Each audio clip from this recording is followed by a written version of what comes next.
అందరికీ నమస్కారం. ఈరోజు రాష్ట్రంలో కొన్ని పరిస్థితులు చూస్తూ ఉంటే 6 నెలల పాలనలో చంద్రబాబు నాయుడు గారు చేస్తున్నటువంటి అభివృద్ధి సంక్షేమానికి ఈరోజు ప్రతిపక్ష హోదా కూడా లేని జగన్ పార్టీ కడుపు మంటతో చేస్తున్న కొన్ని కార్యక్రమాలను మనం చూస్తుంటే ముఖ్యంగా అసలు నిబద్ధత కానీ అసలు నిజాయితీ కానీ లేని ఒక పత్రిక వాళ్ళకు ఒకటి ఉంది, సాక్షి పత్రిక. అలాగే అబద్ధాలను అలవోకగా చెప్పగలిగిన ఛానల్ ఒకటి ఉంది, అది సాక్షి ఛానల్. వీళ్ళు ఏంటంటే ఈ మధ్యకాలంలో కరెంట్లు విపరీతంగా పెంచేస్తున్నారు అని ఒక దొంగేడుపులు ఏడుస్తున్నారు. ముఖ్యంగా గత 5 సంవత్సరాల్లో 10 సార్లు కరెంటు బిల్లు పెంచిన పాపం ఎవరిది? సైకో జగన్మోహన్ రెడ్డిది. జగన్మోహన్ రెడ్డి 10 సార్లు కరెంటు బిల్లులు పెంచి దాదాపు వినియోగదారుల మీద 32,000 కోట్లు భారం వేసి ఈరోజు అతన్ని ప్రజలు చీకొట్టి కనీసం ప్రతిపక్ష హోదా కూడా ఇవ్వకుండా పక్కకు జరిపేశారు.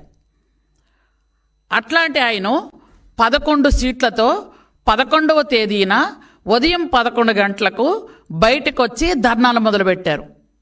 ఏదో పెద్ద వాళ్ళు చేస్తున్నటువంటి నీతి నిజాయితీ కార్యక్రమాల్లాగా. అసలు చూసిన జనాలు కూడా సిగ్గుపడుతున్నారు, అసలు దేనికి వీళ్ళు బయటకు వచ్చి ధర్నా చేస్తున్నారు అని. నువ్వే 10 సార్లు కరెంటు బిల్లులు పెంచేసి ఈ 6 నెలల్లో మా చంద్రబాబు నాయుడు గారు ఏమైనా పెంచారా?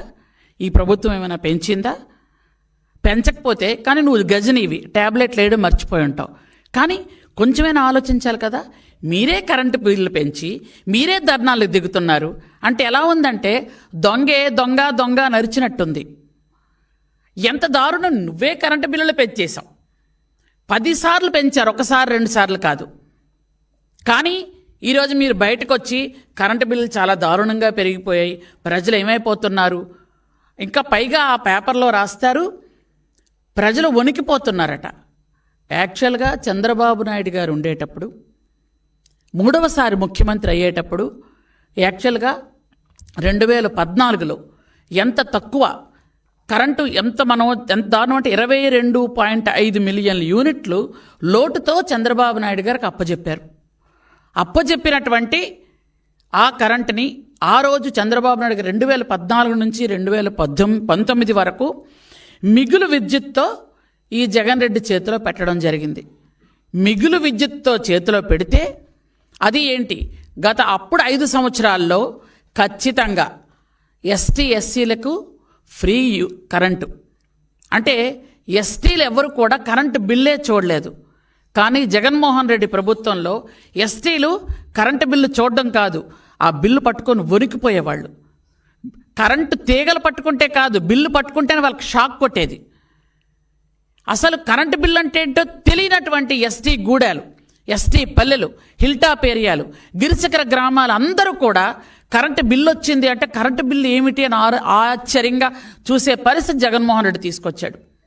2 నెలలకి కరెంటు బిల్లు సామాన్యమైన మధ్యతరగతి కుటుంబాలకు 250, 300 బిల్లు వచ్చే వాళ్ళకి ప్రతి నెల 500, 600, కొంతమందికి 1000 రూపాయలు కూడా వచ్చేది నెలకే. నిజంగా ప్రజలందరూ వణికిపోయారు. ఆ వణికిన తాలూకా ఈరోజు నిజస్వరూపమే. ఈరోజు మీరు 11 సీట్లతో పక్కన వచ్చారు. కనీసం ఒక్క వర్గం కానీ, ఒక్క వర్ణం కానీ, ఒక్క విలేజ్ కానీ పూర్తి స్థాయిలో మీకు అసలు మద్దతు ఇవ్వలేదు. ఎవరు ఆ 11 సీట్లు ఎలాగొచ్చాయంటే భగవంతుడికే తెలియాలి. ఏవో చిన్న చిన్న తప్పులు వాళ్ళు వచ్చి ఉండాలి. కానీ నిజంగా యాక్చువల్గా చెప్పాలంటే 170 సీట్లు, 164 సీట్లు మీరు చేసినటువంటి పాపం వల్ల, మీరు చేసిన మోసాల వల్ల, మీరు చేసినటువంటి దౌర్జన్యాల వల్ల, మీరు చేసినటువంటి అక్రమ అరెస్టుల వల్ల, మీరు చేసిన హత్యల వల్ల, మీరు చేసినటువంటి దొంగ దస్తావేజుల వల్ల, మీరు చేసిన బెదిరింపుల వల్ల ఇవన్నీ కూడా ప్రజలు తట్టుకోలేక విసిగిపోయి వేసారి మాకు ఖచ్చితంగా చంద్రబాబు నాయుడు గారు వస్తేనే సంక్షేమ అభివృద్ధి జరుగుతుందని పూర్తి నమ్మకంతో ఓట్లేసి 94% గెలిపిస్తే ఈరోజు 6 నెలలుగా సంక్షేమ అభివృద్ధిని పరుగులు పెట్టిస్తుంటే చంద్రబాబు నాయుడు గారు ఈరోజు మీరు సిగ్గు లేకుండా, అసలు మీకు అతనికంటే మతిపోయింది, మిగిలిన వాళ్ళకు కూడా మతి లేదా? మీరే రేట్లు పెంచేసి మీరే మళ్ళీ ఎలా ధర్నా చేస్తారు?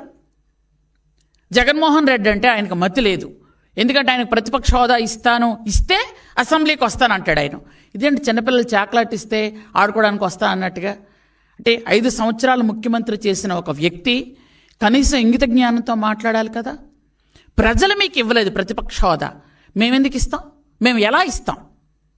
మేము ఇస్తేనే వస్తాం అసెంబ్లీకి, లేకపోతే రామా? అదేం మాట్లాడి? అసలు ఒక ముఖ్యమంత్రి చేసిన మనిషి మాట్లాడాల్సిన పత్తేనాది? మరి మీకు పార్లమెంట్లో ప్రతిపక్ష హోదా ఉందా? ఎంపీలను ఎలా పంపిస్తున్నారు? ఇక్కడ మీరు ఎందుకు రారు? ఓకే, మీరు మరి కౌన్సిల్కి ఎలా పంపిస్తున్నారు మనుషుల్ని? కౌన్సిల్లో మీకు 30 మంది ఉన్నారు కాబట్టి పంపిస్తాం. అక్కడ ఎందుకంటే అడ్డగోలుగా అరవచ్చు, అడ్డగోలుగా మీదన పడి తిట్టొచ్చు అని. కానీ చంద్రబాబు నాయుడు గారి ప్రభుత్వంలో, ఈరోజు కూటమి ప్రభుత్వంలో మీరు అడ్డగోలు తిట్టడాలు, అడ్డగోలుగా మాట్లాడాలు కుదరవు. మీరు అసెంబ్లీలో 11 మంది, అసెంబ్లీ అంటే మా ఉద్దేశంలో అది దేవాలయం.